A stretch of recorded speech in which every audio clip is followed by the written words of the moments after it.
पाकिस्तान को बने 70 साल हो चुके हैं और 2024 के अंदर जहां दूसरे ममालिक के लोग 5G इंटरनेट इस्तेमाल कर रहे हैं, वहां पाकिस्तान में एक हफ्ते से इंटरनेट मुसलसल बंदिश और सुस्त रवि का शिकार है। मेरा नाम तहसीन ज़ारा है और आज की इस वीडियो में हम पाकिस्तान की मौजूदा इंटरनेट की सूरत हाल पर बात करेंगे। इंटरनेट की बढ़ती बंदिश और सुस्त रवि से हर पाकिस्तानी शिकार है। बिजली, पानी और दूसरी चीजों की तरह अब पाकिस्तान इंटरनेट की भी लोड शेडिंग का शिकार है।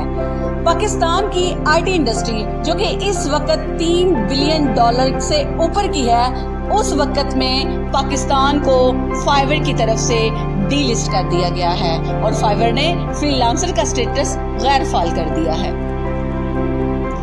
पाकिस्तान में इस वक्त 15 से 20 हजार ऑनलाइन स्टोर हैं जो कि अपनी प्रोडक्ट्स को बेचने के लिए डिजिटल मार्केटिंग करते हैं। ये तो बात हुई मेजर इश्यूज की। अगर आम बंदे की जिंदगी की बात की जाए तो हर व्हाट्सएप यूजर का ना वॉइस मैसेज रिसीव हो रहा है, ना इमेजेस वगैरह सेंड हो रही हैं। इसके हल के लिए लोगों ने VPN का इस्तेमाल शुरू किया है ताकि वो व्हाट्सएप और दूसरी सोशल ऐप्स का इस्तेमाल कर सके।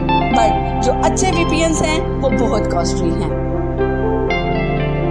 एक हफ्ते से मुल्क में इंटरनेट की सर्विस ताअत्तुल का शिकार है और लाखों लोग इसकी सुस्त रवि की शिकायत कर रहे हैं। ऐसे में पाकिस्तान के अंदर मेडिकल शोबा भी बहुत मुतासिर हो रहा है क्योंकि लोग इमेजेस और वीडियोस के लिए व्हाट्सएप का ही इस्तेमाल करते हैं और वो सोशल मीडिया सार्फिन जो कि लिख के बात नहीं कर सकते, वॉइस मैसेजेस के जरिए बात करते हैं, उनको भी मुश्किलात का सामना करना पड़ रहा है।